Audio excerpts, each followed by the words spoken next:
Welcome to Strategy Talk, where the editors and contributors of Strategy Page discuss current events and other military-related topics with a splash of history. I'm your host, Dan Masterson. Joining us today is Jim Dunnigan, editor of Strategy Page, well-known military author, and acknowledged pioneer and innovator in board war games. Also joining us today is Austin Bay, associate editor of Strategy Page, military author, columnist, and retired Colonel, U.S. Army Reserves. Welcome, Austin and Jim. Thought we'd talk a little bit about the flooding in Ukraine. Jim, why did the Russians do this, or did the Russians do this? Well, apparently the Russians did it, and they believe it helps them, although they didn't think it through because it's basically hurting them. It caused a lot of their troops on the east bank of the Dnieper to run away because of the floodwaters. The Ukrainians have continued to advance. Now, they'll be slowed down, too, until the water recedes. Now, those are the short-term impacts. Long-term, it's going to mean, less wheat crops north of the dam because the dam basically supplied, a large area with the irrigation. So, I don't know, the Russians apparently don't care about that. Let the Ukrainians starve, etc. But it's not really doing them much good at all. And the Ukrainians seem to believe that it'll backfire on them. Meanwhile, the Russians are falling back from other aspects of the Ukrainian counteroffensive. So things do not look good for Mother Russia. Austin?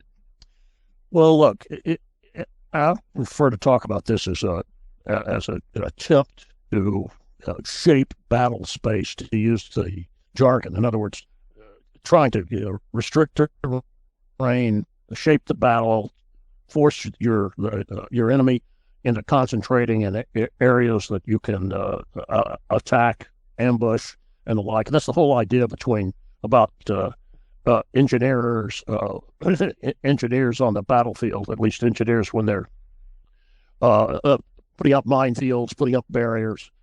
And the dam, all that water, it was, as Jim said, it was meant to be a barrier. This is the new tactic. But in the odd case here in Ukraine, it becomes a weapon of mass destruction. And as Jim pointed out, the Russians didn't anticipate the effects on their own. They didn't calculate it very well. They didn't calculate where the floodplain is, how much water was back there, and where it would go. And just about 15 minutes before we started recording, I read two quick articles on both of them going into the situation about what happened to the Russian position. In the east, on the east side of the Dnipro, that were just washed out, including one of the articles said an area where the Russians had used artillery to shell Kherson. And one of the analysts in that article suggested, well, now, if they're going to, most of their artillery is going to be out of range, whatever they got out. And I say whatever they got out because there's some indication that a couple of supply dumps, logistics bases, were inundated, Russian ones, and got washed out. But it is a weapon of mass destruction because almost 30 Ukrainian villages and towns were inundated. There's still people caught in there, parts of Kherson. This was off a wire service report. They still have people on top of their houses waiting to be rescued. It looks like somebody's been hit by a hurricane, and you're living in Louisiana or parts of Texas when that happens in the real low areas. Well, that's a mass destruction event. Now you've got this huge lake and swamps you could see, and I went and did this looking at the map. There's some areas that are downriver that would be called here in the United States wetlands. Well, now they're part of a lake, and it does hinder. It hinders movement, of course. If the Ukrainians had plans of bridging operations, they don't have the bridge equipment to across a lake like that. But at the same time, on the flip side is that all those prepared positions that the Russians had to the south like that were right in the area, they're no longer there. They're no longer prepared. Now, one other, and the other thing, like if this were a chemical attack and you were using a persistent chemical agent, there becomes an area that everyone wants to stay out of.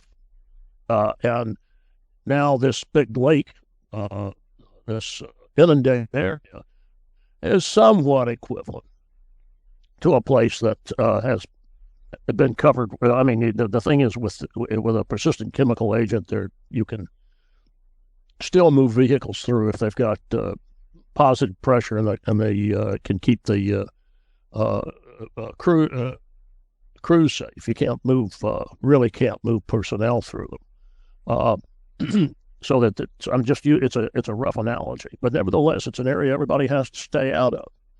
Now, the flip side for the Russians is that, well, the Ukrainians can't come across there, so we can move some troops that we have in the south up to the north to try to stop their counteroffensive. As Jim said, maybe not. We haven't heard the much about what happens above the dam. Now, it was a Kakhovka, is what they call it. It's a hydroelectric dam. The water levels dropped up there. Suddenly, instead of a lake between the Russians and the Ukrainians, now it's muddy. It's a lot lower. I don't know how much lower it is.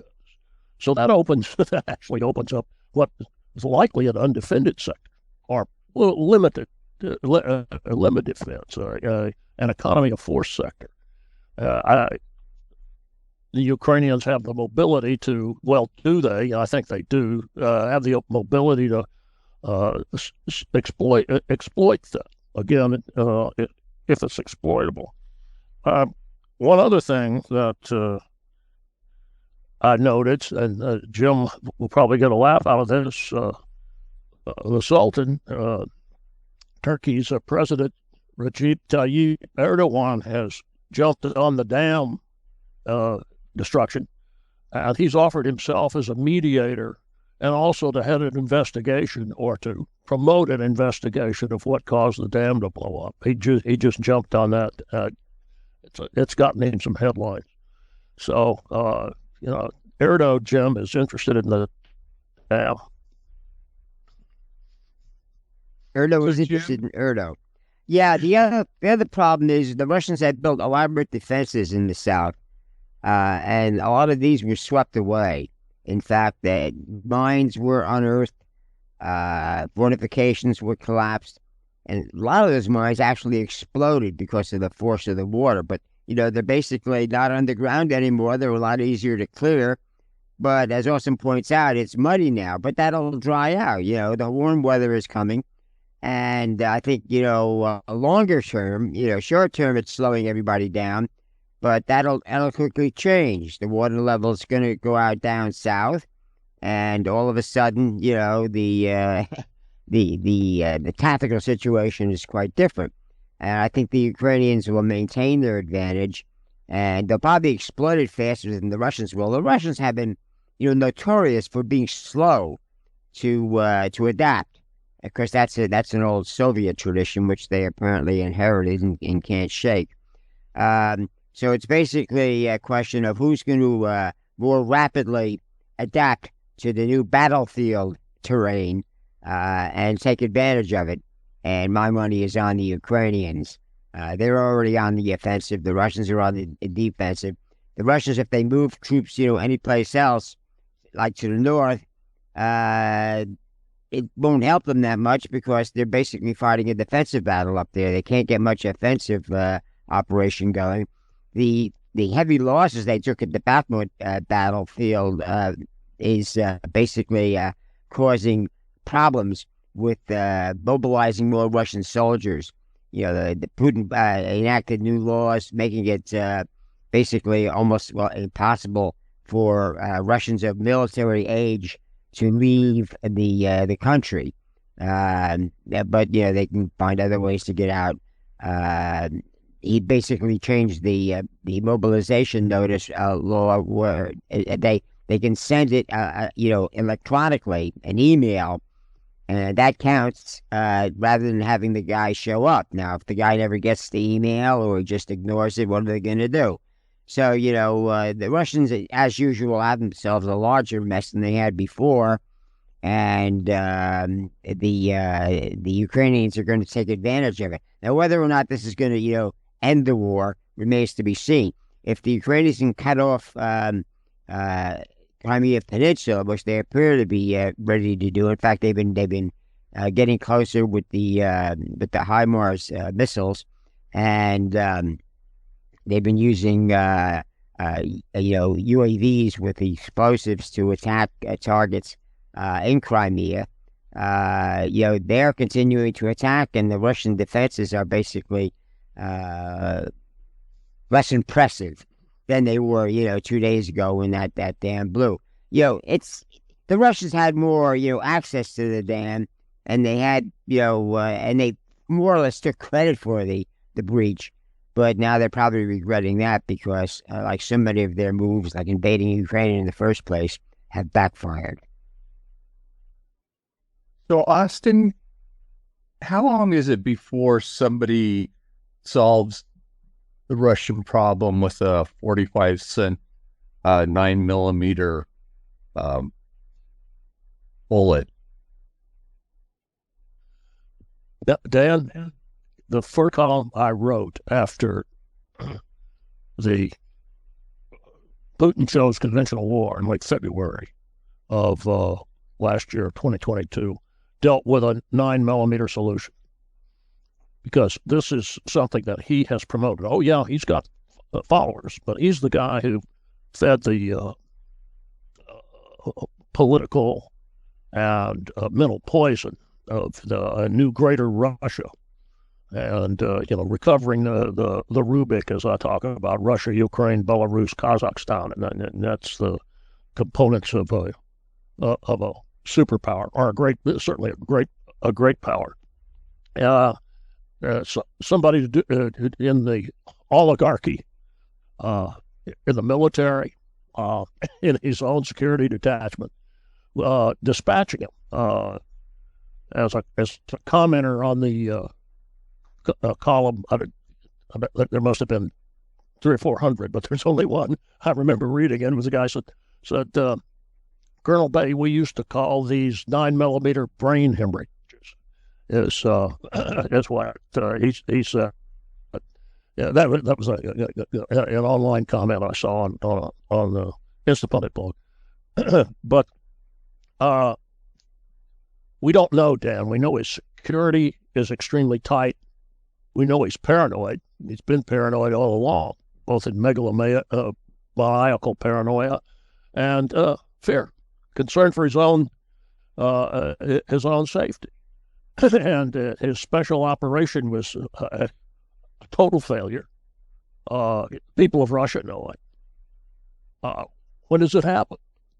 And I don't know, but all I'm telling you, Dan, is that, is that how much a 9mm round costs now? 45 cents? All right. That would pretty darn much end it. You might have to deal with Wagnerians, the Wagner, it's now a private army within Russia. It might possibly kick off a civil war inside Russia. I'm not predicting that, but it's a possibility that you have to account for. If they're going to war game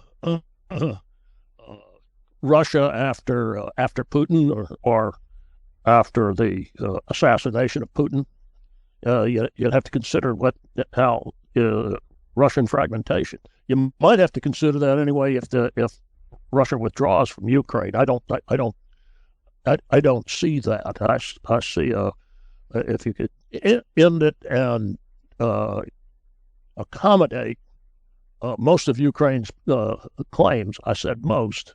I'm not coming up with a solution on it. You at least end the bloodbath and quit threatening everybody else with nuclear attack or blowing up nuclear power stations or even blowing up dams. I want to make another comment, if I could, on the battlefield shaping operations. Jim started to get at it about what the Russians have done. You can find in about, I have in 2 different places. If there's 2, that means there are 20. Excellent satellite photos of the trench systems the Russians have built across the northern part of the Crimean Peninsula, and then all again up and down on the eastern side of the Dnipro, and then in areas now around Bakhmut and up to the north. And there are even some really good photos of the Russian and mechanized entrenching machines that go and dig out the basic trench, and they work very quickly. They also show photographs of fields of dragon's teeth, and boy, does it look like the Siegfried line on 1939, 1940, or the Maginot line for that matter, out with the big concrete blocks up, designed to deter tanks. There's also I saw a photo of what had to be an anti-tank ditch, or sometimes called a tank ditch, but an anti-tank ditch that's out in front of the other prepared positions. These are all battlefield shaping operations. They're tactical, and they to achieve along with minefields and barbed wire and the like. But they're designed to achieve certain operational effects, like don't come here, or if you do anticipate heavy casualties in a big fight. Now, what the U.S. would do, assuming that we had air superiority, is bomb the heck out of it and then send, if you really have to pierce it, air mobile forces go over, disrupt the enemy rear, and then if you got to bring your armor through, now your engineers go and blow up all the enemy obstacles, or your armor vehicle launched bridges come in, you go over the tank ditch and the like. Ukraine doesn't have air superiority. It's got a strange form of air parity based on air defense. The Russians really are limited with what they can do with their aircraft. And Jim has, and I've talked about this before, but it's more like a airspace denial or airspace limitation. But they don't have the air power or helicopters to launch the kind of an air mobile assault to cross that river, come down, hold, disrupt Russian counterattack, so the heavier forces can cross. I don't believe they do. I haven't seen evidence that they have enough. They certainly got enough helicopters that to launch raids in the rear area, and apparently they've done that several times. But this goes back to what I initially said, that the blowing up the dam was supposed to be a battle space shaping operation, engineering in this case, and it looks like, according to the reports, the Russian saboteurs blew it up with the dam up with high explosives. So sneaky special operations engineer attack is what blew up the dam. Jim, how is the spring offensive going for the Ukrainians? Well, it's moving along. It's certainly moving a lot more, how should I put it, deliberately than the Russian defenses. In fact, Russians are so demoralized that some of the Putin's critics are saying, they can probably get Putin out of office during the with the 2024 national elections. Now, Putin has a political party which has a lot of power, but even they are getting demoralized. I mean, like I say, the Russian operations in Ukraine have been one long list of defeats, embarrassing, and losing, had a lot of troops. As has been pointed out before, they lost more in a year, less than, about 15 months of fighting in Ukraine than they did in 9 years in Afghanistan. And the losses are only getting heavier. And this basically, Russians were pretty stoic about this initially. And there is a public, a polling firm, which is proved fairly reliable in the past, and it's showing the support for the war or toleration of the war, let's say, steadily declining. And if the Russians suffer more defeats in Ukraine, and the Ukrainian offensive makes any significant progress, that'll be it. I mean, there'll be more calls, open calls, for Russia to just pull their troops out. Now, they might not want to give up its Crimea, but again, without control of all those land areas that the Ukrainian counteroffensive was meant to seize, there's no way to support people and troops in Crimea Peninsula. So the Crimea becomes basically defenseless, or its defenses are greatly lower, and there's no way for Russia to reinforce that. So a lot of Russians are starting to say, why keep reinforcing failure? It's not doing us any good. Of course, the Ukrainians are also having problems. They're having problems with guys deserting. They have to resort to more conscription to get people, into ranks.